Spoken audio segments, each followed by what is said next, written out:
pyro How hard with a is this DK to screw up? and 2 more stuns, all right? You get to a certain point, and the RNG lineup will most likely crumble. I think that the Setsu Puck is the player to watch here because it is a tough game for you, and Puck is similar to heroes like Quap, where you can dominate and take over a game, but you got to snowball. You die once or twice, your whole game is ruined. Yeah. You won't be able to stay that item ahead. That's what we're wondering, like, if it's going to be an Ember instead of the Puck. Like, if you could actually have this nice range control that Alliance couldn't lock you down with. It's the downside when you run an IO as well as an SD, where it's not actually a stun. Like, you can banish somebody, but then as cooldown's coming off the ability's coming off cooldown, and IO is just like, well, I'm a presence, but they've got Dragon Tail now from DK. This gives them something to initiate with, as well as the Centaur. Both heroes very tanky, and IO can work with all 3 of these cores too. Oh yeah, it's a great Wisp game in general. I like whenever you have a double save mechanic as well. I think the SD is excellent here. Bit concerned. I thought Flyby's Mars was on point last game.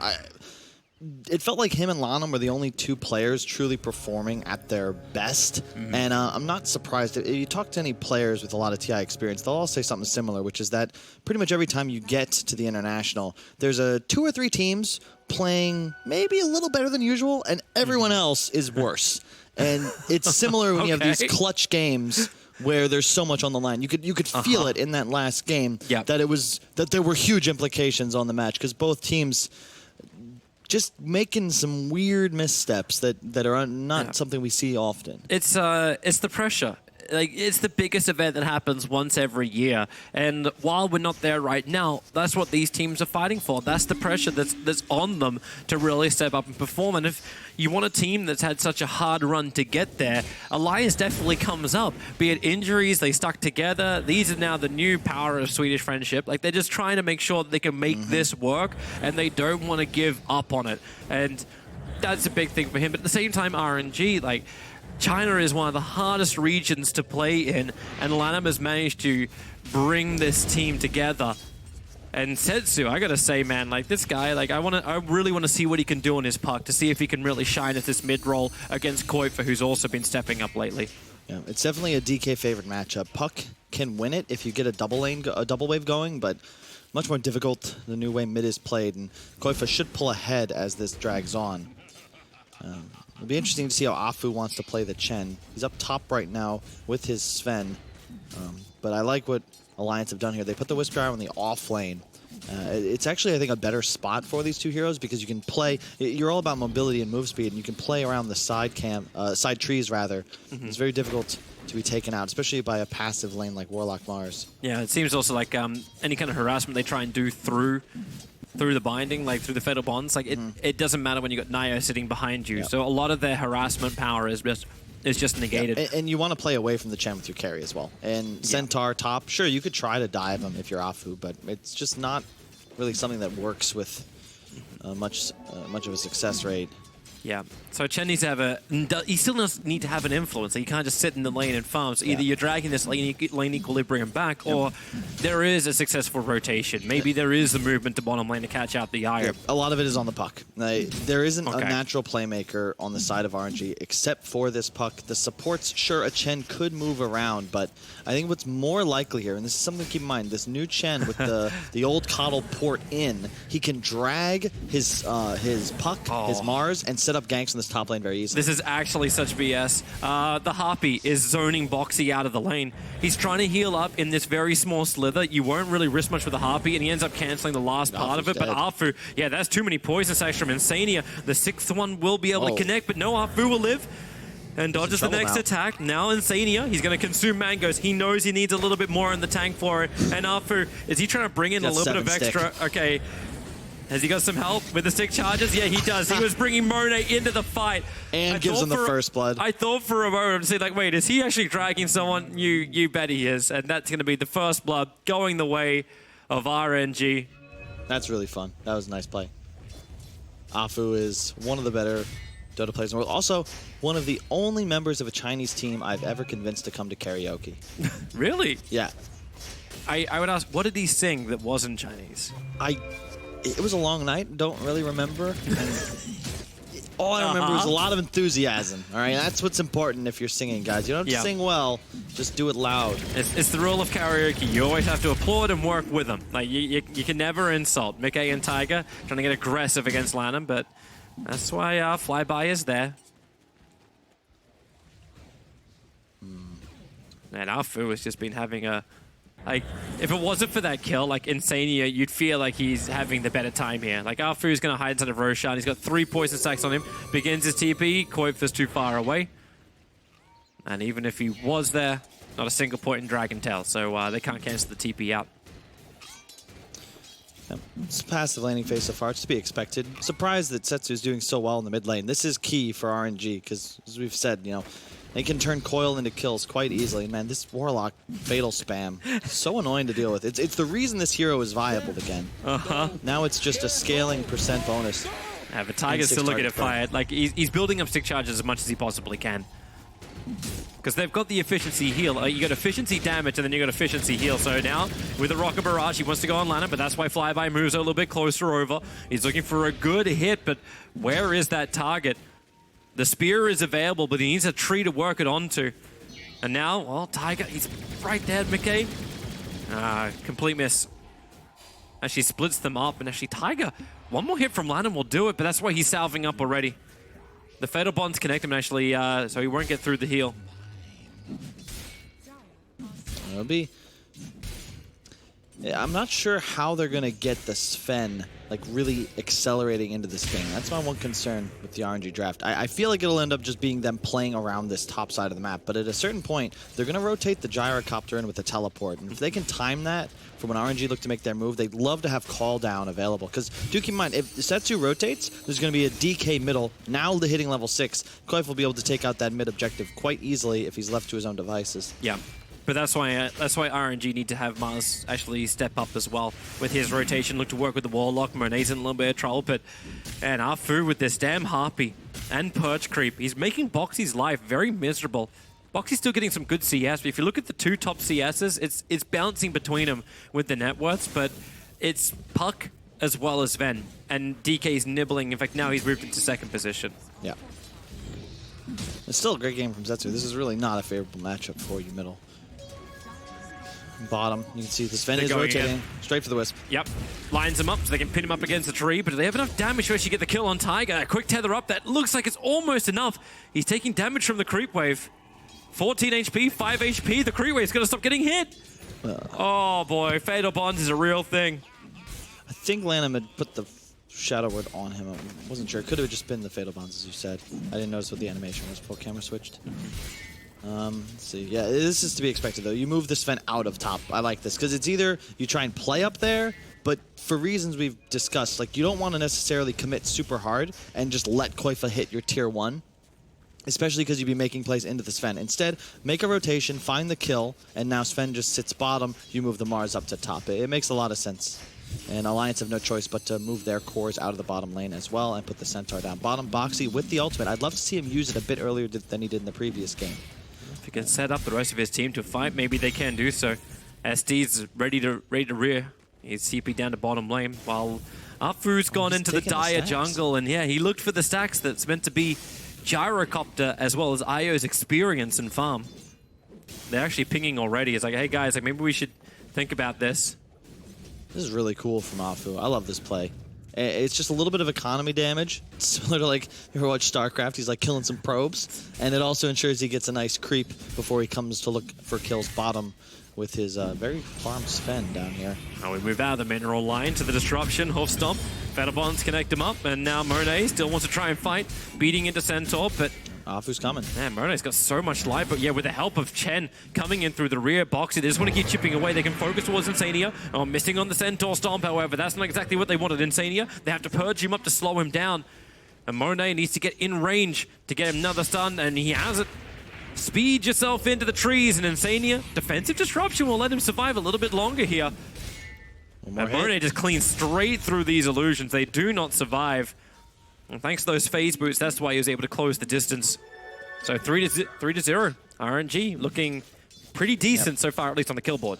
And they've done a great job of nullifying Koifa's dragon forms. There's always a core in middle. You can see Setsu had to regen, so flyby ensures that he's here to camp this tower. They don't want it to go down too early because it makes it very easy for Koifa to then just start rotating around the map, killing even more objectives. This mid tower is the most important in Dota 2. And you can see Alliance, they felt like the Chen would be playing top. You look, they have 3 wards all centered around this area, but Afu has just moved off because his goal is not to try and deny the gyrocopter farm as much as it is to ensure Monet has this free game to get the phase into Midas. And when he's laning against a Centaur with an extra level, it's necessary that he plays this area. But instead, he'll actually go middle. They have Coil up. Maybe they try and kill Koifa here. It's a tough ask, though. I don't know if this is the target you want to go for. If they can get around the back, it makes sense. But Centaur as well as a Wild Wing, that's... It's not enough. Yeah, you kind of need like a Troll Trapper. You need something else. Yeah, 4 points in Dragon Blood to get through. 1,500 HP and 11 sticks. Like you can even see Opera's like, yeah, you know, maybe we'll do this later. And he goes back to the jungle. How later can you make this? Like you're already iffy about going into the DK. Where is your damage going to come from? Unless Sven is the big power hitter and triggering God Strength. I really like to see teams do that as well. You know, it's common for a lot of newer support players that, you know, you want to make a play, so you force it even if it's a bad move. Whereas you see these top tiers, they recognize that this won't work. So even if you waste a bit of time, it's definitely better than forcing something because you're like, well, I'm here, I might as well try. But and that's when you get more out of your supports, right? Because like the Eye, because he didn't have that big stack that you got to take with the gyrocopter, they moved towards the top lane, battle for the 10-minute bounding rune. Mickey, let the cooldown go. Can he actually hold the skewer? It didn't actually push Mickey back, so they do get the kill on the flyby. While on bottom lane, Stampede out, waited just long enough on the edge of the coil to then grab the Invis rune. That's sick. That's what, like frame perfect almost. Yep. That was... He was running around in circles that entire time and then waited for the Stampede, understanding his escape. And look at this, though. Because the cores have moved, because they're trying to make plays around the map, Koifa takes mid tower. It's just, anytime you leave the DK alone, he's going to be able to pressure your map. And it's one of the reasons I like this last pick for Alliance, just because it's, again, it just simplifies their game. They can just focus on playing good Dota. The draft kind of plays itself. Mickey is your one. Get him fat on Gyrocopter. Boxy, Insania, Koifa. Just run around the map. Look for some kills. Hit towers when you can. A lot more emphasis, I think, on RNG to be more creative in the way that they find kills and movement around the map. Up top, though, Mars. Yep. There's your ultimate coming up. Koifa going to be locked in with the rock drop as well. So the fatal bomb for Mickey. He's just able to help out too, so Koifa can walk it off. He burned this one charges, so he'll end up surviving.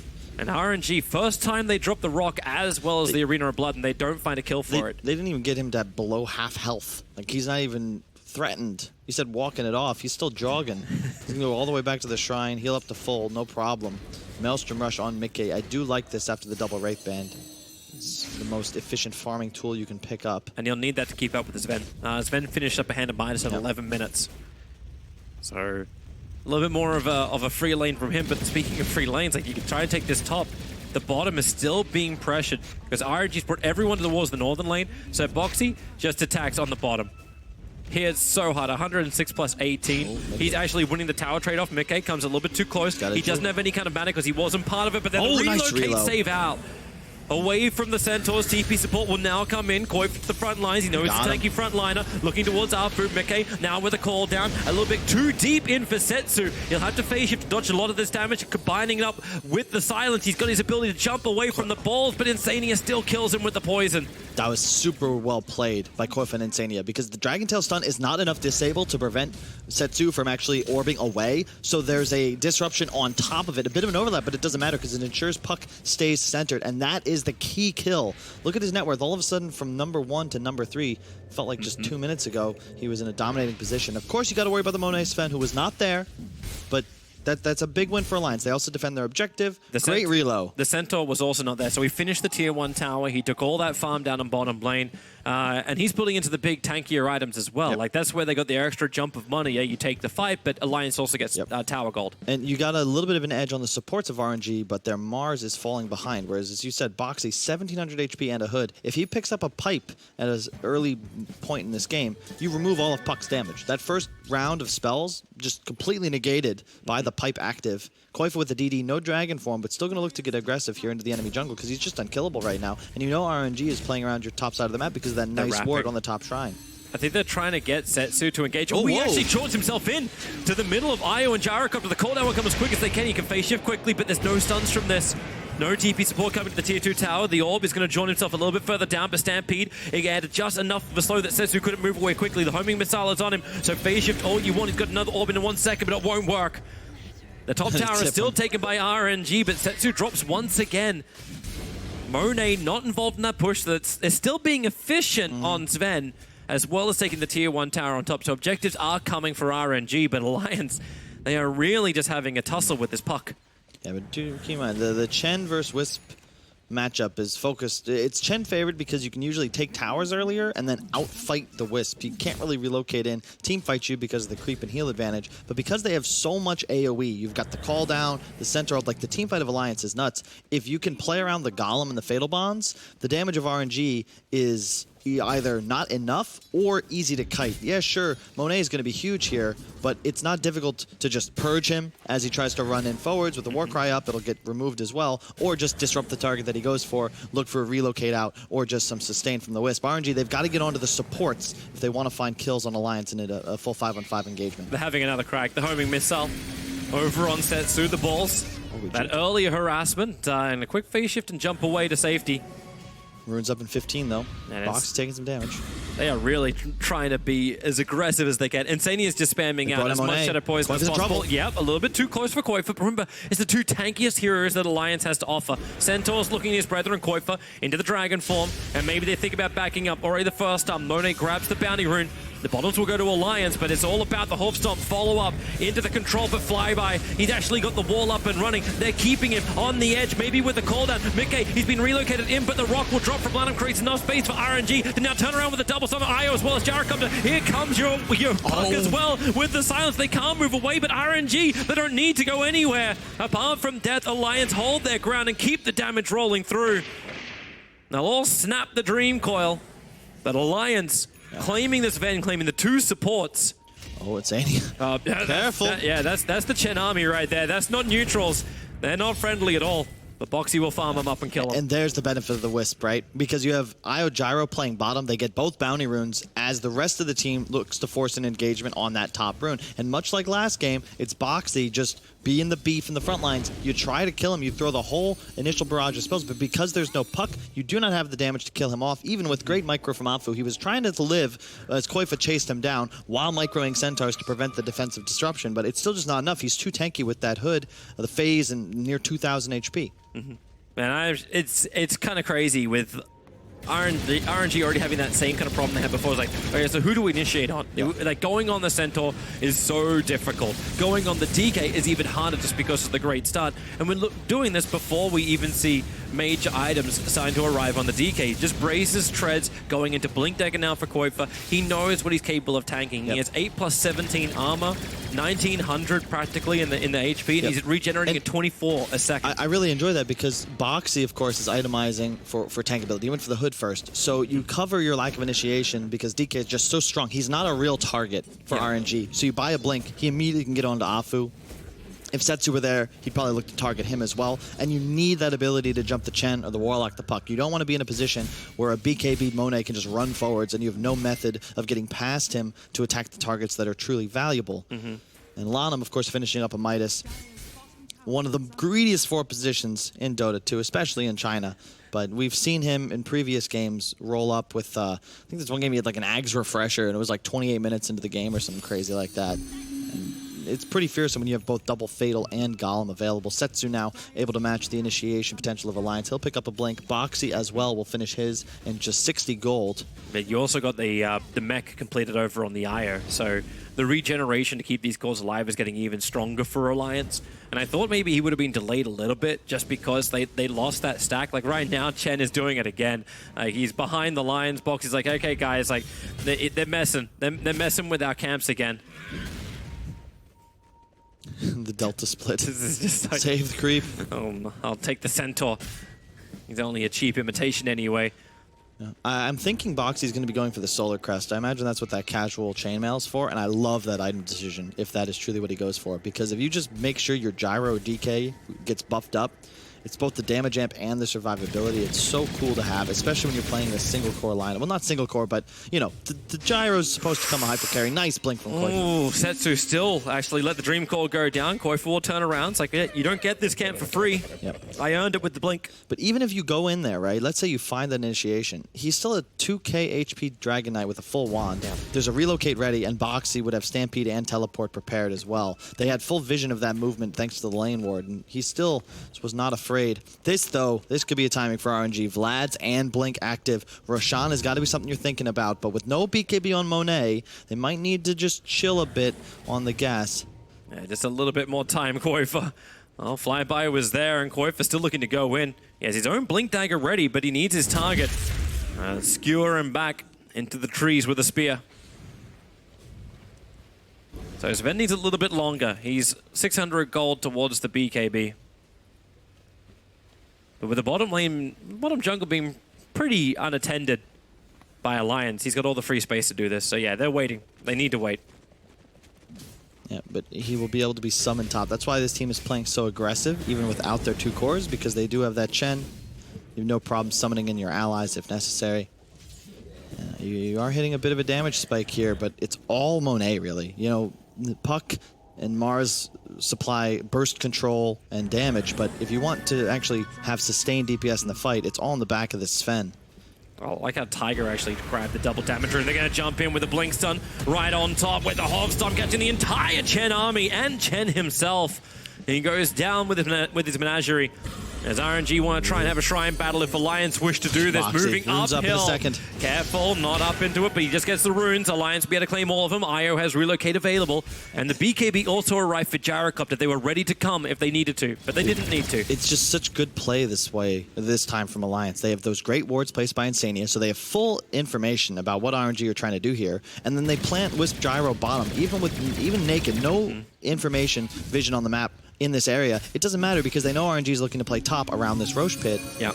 And they just find an easy initiation. Boxy, no fear, just standing. He knows that the entire team is on that hill, but just doesn't mind. He's got a hood, he's got a Shadow Demon behind him, and now you have the smoke move. You've got to go for the Wisp Gyro, and RNG recognize this. They cannot continue to play away from Mickey. I don't think they could really do this, though. Like, He's got a BKB? Yeah, he's got BKB available, and DK's got the same BKB too.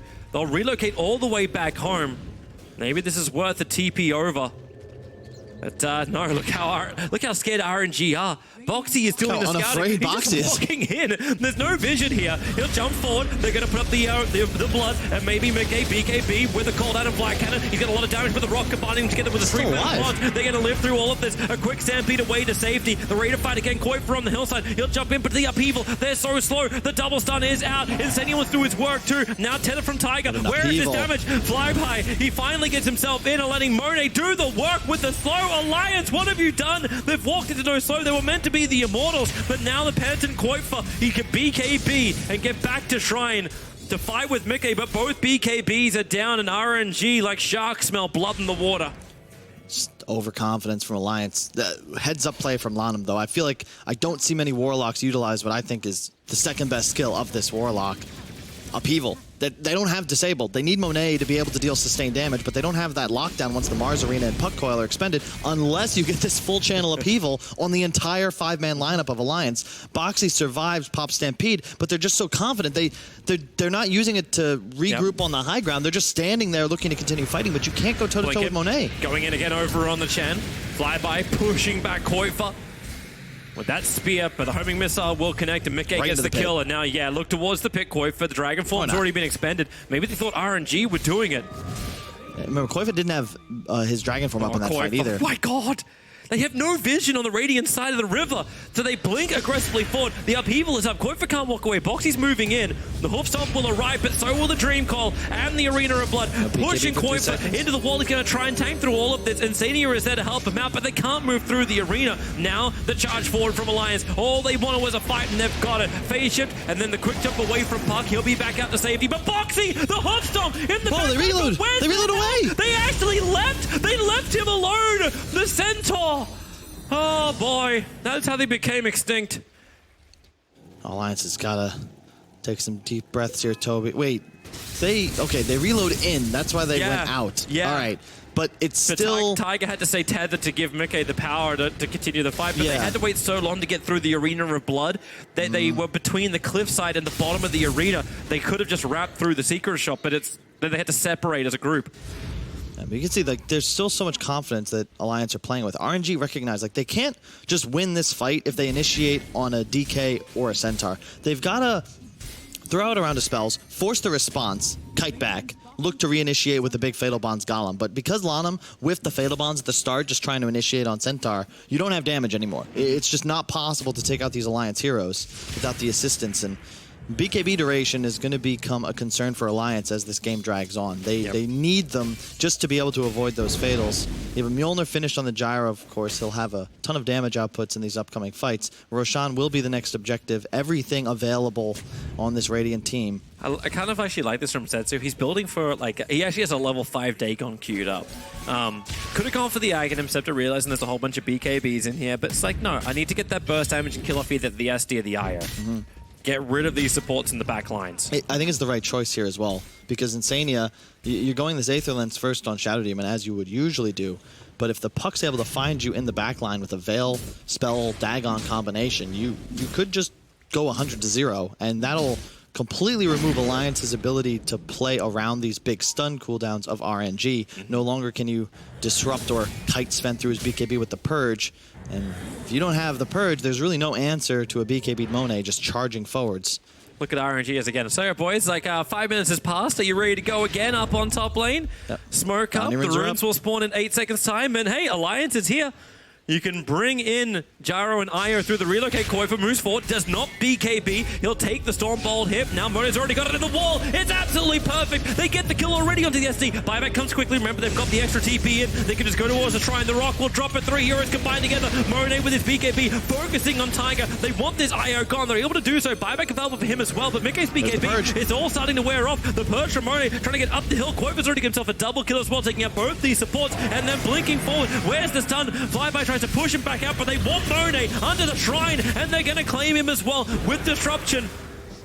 Puck is out, Mars is out, but Alliance didn't go so well for the 20-minute runes, but the 25-minute runes seems a hell of a lot better. Yep. It was a really great initiation, though, from RNG. They recognize, you can see that they know what's up, right? Immediately kill Insania. Oh, Wisp is relocated, Monet locks on, beeline straight for him, takes him out with the assistance of the Lanham Golem as well, but the Alliance sustained damage output, their staying power in the fights is still far superior to RNG. Like, they don't run out of gas, and you just can't kill these strength cores without a bunch of spells, and that you don't have them as the Sven BKB fades and the Fatal Bonds disappear. You don't have damage any longer, and you've got to just turn tail and run. I like this from Alliance too, where they're able to jump into the back lines. Like, you said it perfect. Like, you got a full duration upheaval from Lanham. He was able to just sit there and just hold it, but this time around there was no holding. So the item movement speed you get, like I thought Sven was going to just run himself in. He's got SMY, BKB, Echo Saber with Phase Boots. He can move pretty quickly, but he wants to be able just to nail and use most of that timing to kill off the Io. Yep. And that's chasing down past Roshan and giving all the northern side to Koifut, who just grabbed the Chen, grabbed the Warlock and killed them both. And I really like the way Alliance is itemizing this game as well. You've got a pipe on Centaur, a mech on Taiga, Koifa's going AC, Mickey going Butterfly. All of these items assist you in terms of the AC and the Butterfly. They're high damage for sure, but they provide this innate survivability that becomes very difficult for RNG to deal with, as they're already having major damage issues. Monet's going to need a BKB, but he's got an Assault Cuirass queued up. He's still like a full item or two behind having that ability to go straight for that evasion piercing item, and he still has to deal with the Shadow Demon Purge. Yeah, you killed Insania there, but he's always going to be willing to buy back in these big fights. Roshan, somebody's got to look to make a move for it soon, right? It's 27 minutes in. Nobody's even tried to touch the monkey yet. It feels so dangerous. You want to get into a cluster position. You would normally think that with a Warlock team, you'd want to do that. But at the same time, I don't really feel like we've felt the power from Fatal Bonds. Like, hey, the Rock drops, but, oh, I'm going to BKB, or I'm just going to heal through it, or, like, I'll be defensively disrupted in case I'm in a little bit of trouble. Like, Alliance have a lot of ways to deal with RNG's damage and force them to switch targets. Yep. And they're just like this item behind. Alliance is in perfect position in this game. You can see Centaur just got a Sanj. She'll be going Halberd next. It's all about damage reduction, elongating, prolonging these fights. Oh, there's BKB's burn his BKB again. That's the 8-second down. And they're pressuring mid, and this is a nicer target. Centaur isolated by RNG. Relocator Rise from Mickey as well as Tiger. How much damage have they got? Koifa tried to turn for the summer flyby. He's got that BKB ready to go still. Now stays 10-second duration, so it's just lasting forever. Missing the spear very far off to the side. The Relocate will just take Gyro back down to the bottom lane with the IO, but this now isolates Insania. He realized that the second he dropped the sentry ward, he was on top of the Radiant Ops. And he will go down. 70 seconds on the sideline. Your question about can you go for Roshan, I think, can now be answered. It's just every fight that goes RNG's way is usually on the back of a miscue from Alliance. They're getting a little over eager here. They're taking these fights. They're already down boxy, and you're relocating in, you're fighting, but then it's Insania isolated. You could see, like, RNG, they weren't really committing, but Flyby with the BKB was just standing on the cliff. There's not enough physical damage to threaten him, and he buys that time for RNG to realize, oh, this Relocate's sticking out. Like, now we can move forwards because the Gyro is going to have to leave. He does finish the butterfly, but Aegis on Sven now. The first Roche going the way of Royal Never Give Up. Yeah, they are in a nice position, but let's see what they can do with it. Like, I'm going to pose the same question that was in game number 1. Where does the aggression come from? How do you take objectives? Yep. You've still got to push into Alliance through Breathe Fire, through Poison, through Cooldown, through blah, blah, blah, blah, blah. A lot of different things that's going to stop Royal Never Give Up from entering your high ground. So is it just continuously look for the fights and wait for Alliance to make a mistake? Yeah. Is that how you actually craft your game plan? Well, the thing is, RNG, it's all about the quick fights, right? And as they itemize, as they get stronger and stronger in this game, it becomes easier and easier to burst down Alliance's heroes, especially if Puck gets to a point. 5 minutes has passed. Time for the 30-minute battle as they go in. Insania, these chain stuns right on top of him. He can't get away. No defensive disruption. The BKB's already been burnt from RNG, but the relocate from Mickey as well as Tiger. They're in the back line. The cooldown, not really that effective, and with the split, it's a great 3-man stun from Boxy, but then the column, it'll also drop. Io is down for the count. They're forced to stand and fight here, Alliance, but Monet, you will break the Aegis to the Immortal. Support is on the way back with a triple buybacks from Royal Never Give Up. They don't want to actually let this drop just yet. Mickey's on the run, Boxy, another 2-man stun. How much damage have they got? The Fiddle Bonds connecting up Alliance, but now Tiger's also back with the buyback. They get the kill on Sven. He's down for a minute and a half, but the Hoof Stompers just Koifa jumping forward with the Dragon Cell stun. They have the double edge to kill off Chen, and now going through Flyby. There's just so many diebacks right now for Royal Never Give Up. They have the Aegis. They're meant to have the advantage, and they have nothing. That's how it's done if you're Alliance. Yes, sure, Insania goes down, but they had to blow so many spells. The BKBs and the Arena. You can see Monet without BKB is a sitting duck. There's nothing he can do. He does not have the damage output any longer to threaten these Alliance cores, so everybody buys back to try and save him, but even a full upheaval from Lanham once again is not enough to buy time for the big core. And Alliance push mid. They need to force something. They can go to the tier 2 to tier 3 towers. The Puck, nice fortification from Alliance. They need to keep this creep wave alive. I don't think that all was perfectly on target anyway, but no, I think it was actually, they piped the wave, so they didn't need to glyph. But okay, that's what it was. They can just, as you said, keep going. You have no fear right now. Mickey's just going to go high ground. Their base damage is insane. So buyback's available for Sven, but you want to force it. Even if you don't actually just jump in, you just kill Puck. He's dead forever. Holy! He's dead forever. That... You go throw here? You go throw? No. Safety. You're still one game down, and you need to win this series to go in, but they're going for the tier 4 towers. Alliance making the most of this 90-second window that RNG have now given to them. The longer this game goes, the higher chance Alliance would make that throw. They're still worried. I like this decision. They're holding back as far as they can because they still want the jump initiation in. It's making it difficult for Koi because he's fatally bonded to Mickey. Mickey now letting the flight cannon go, cleans up the creep wave. They are still fatally bonded, so the tier 4 towers are gone. But they are going to back up. Yeah, it's cool because it's so much gold. It's so much gold. It is so much gold. You couldn't get the tier 2s in time. Bottom wave's all the way at your own tier 2. You had Insania top already. So just get what you can, kill the shrine, maybe even kill the top tier 2 because you know that the Puck has no buyback. Regroup, spend all of your money, and then walk forwards with your 3 cores in front and attack the RNG base. Well, I'll give it a shot. Tier 2 tower is lost on top. They're beating into the shrine. Yep. Aghanim Scepter did arrive for Warlock, but now we're also seeing items arriving for Alliance. Satanic is ready for the Gyrocopter. Basically is inbuilt. Oh, Flyby liking his spot in the side, but they want to jump Monet. War cries, he feels them coming. Dude, Flyby still waiting for the perfect jump. He needs a hit. the perfect arena of blood, but it's two heroes who's just going to BKB and turn and fight on him instead. The flat cannon a little bit earlier popped off, but they've taken the top lane of Frax, still 10 seconds before Puck's alive, and there is no initiation. They just let it happen. Nothing you can do there, Tobes. Yeah, no opening. Yes, like as you said before, like, hey, maybe I just don't take it because it's not a good opportunity. But and you can also see the thing about Puck and why we don't see it as much as we do all these strength cores is that you have to consistently outplay your opponents to stay alive, right? You need to phase shift, position perfectly, because you catch the one stun, yeah, you're just dead. Heroes like DK, heroes like Centaur, you don't have these problems. You get initiated on, and it's almost good for your lineup because you're just not going to die in that initial barrage of spells. 5-man smoke. They were outside of any vision of Alliance because that's kind of all on the north, but they're going to walk straight in between Alliance onto Insane here. Start on the SD. Man, he actually got a little bit of extra life, but still down.